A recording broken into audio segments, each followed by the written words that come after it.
Chhattisgarh high court ने धर्मांतरण के एक संवेदनशील मामले में जो फैसला सुनाया है वह देश भर की ग्राम सभाओं के अधिकारों और धार्मिक स्वतंत्रता की सीमाओं पर एक नई बहस छेड़ सकता है। नमस्कार, मैं हूं चंद्रशेखर और आप देख रहे हैं नव प्रदेश टीवी।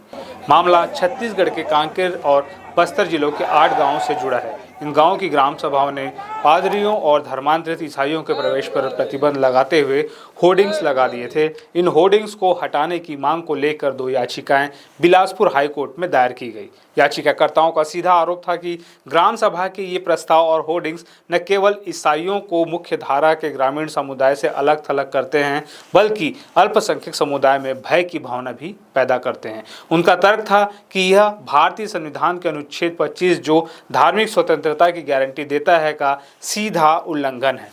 आइए अब दूसरे पक्ष को समझते हैं जिसने इन होर्डिंग्स को लगाने की शक्ति दी।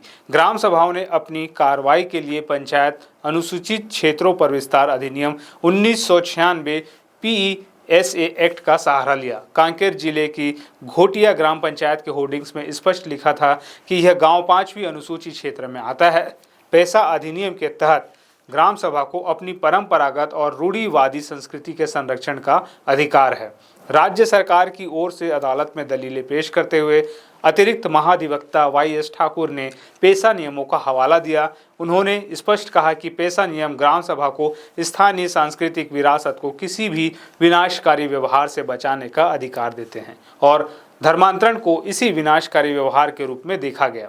दलील दी गई कि इन गांवों में अनुसूचित जनजातियों का प्रलोभन या धोखाधड़ी के माध्यम से अवैध रूप से धर्मांतरण किया जा रहा था, जिससे स्थानीय संस्कृति विरासत और आदिवासी संस्कृति को नुकसान पहुंच रहा था। मुख्य न्यायाधीश रमेश सिन्हा और न्यायमूर्ति विभु दत्ता गुरु की खंडपीठ ने दोनों पक्षों की दलीलें सुनने के बाद एक ऐतिहासिक टिप्पणी की। कोर्ट ने कहा कि ऐसा प्रतीत होता है कि ये होर्डिंग्स संबंधित ग्राम सभाओं की ओर से स्थानीय आदिवासियों और स्थानीय सांस्कृतिक विरासत के हितों की रक्षा के लिए एक एहतियाती उपाय के रूप में लगाए गए थे। सबसे महत्वपूर्ण बात, कोर्ट ने कहा कि प्रलोभन या धोखाधड़ी के माध्यम से जबरन धर्मांतरण को रोकने के लिए होर्डिंग्स लगाना असंवैधानिक नहीं कहा जा सकता। इस एक टिप्पणी ने ग्राम सभा के अधिकार को एक मजबूत कानूनी आधार दे दिया है। कोर्ट ने याचिकाकर्ताओं को भी एक महत्वपूर्ण संदेश दिया। अतिरिक्त महाधिवक्ता YS ठाकुर ने बताया कि यदि कोई व्यक्ति ग्राम सभा के निर्णय से संतुष्ट नहीं है तो वह उप विभागीय अधिकारी के समक्ष अपील कर सकता था। याचिकाकर्ताओं ने इन सभी उपलब्ध विकल्पों का उपयोग किए बिना ही सीधे हाई कोर्ट का दरवाजा खटखटाया।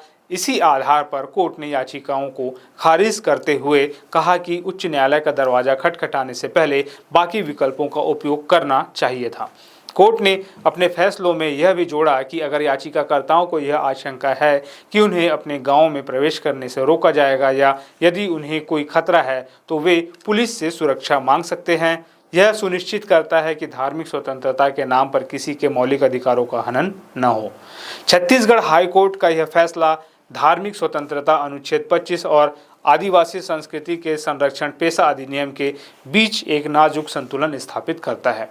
यह बताता है कि मौलिक अधिकार असीमित नहीं हैं और उन्हें सामाजिक व्यवस्था और अन्य लोगों की सांस्कृतिक पहचान की रक्षा के साथ संतुलित किया जाना चाहिए। यह फैसला उन सभी ग्राम सभाओं के लिए एक मिसाल बन सकता है जो अपने परंपरागत अस्तित्व पर बाहरी हस्तक्षेप को रोकना चाहती है। क्या यह फैसला जबरन धर्मांतरण को रोकने में मील का पत्थर साबित होगा या क्या यह धार्मिक अल्पसंख्यकों के अधिकारों पर अतिक्रमण है? यह बहस जारी रहेगी। आप इस पूरे घटनाक्रम को कैसे देखते हैं? क्या ग्राम सभाओं का यह कदम सही है या इससे धार्मिक स्वतंत्रता पर आंच आती है? अपनी राय हमें कमेंट बॉक्स में ज़रूर बताएं। इस महत्वपूर्ण खबर को शेयर करें और ऐसे ही विश्लेषण के लिए हमारे चैनल को सब्सक्राइब करना न भूलें।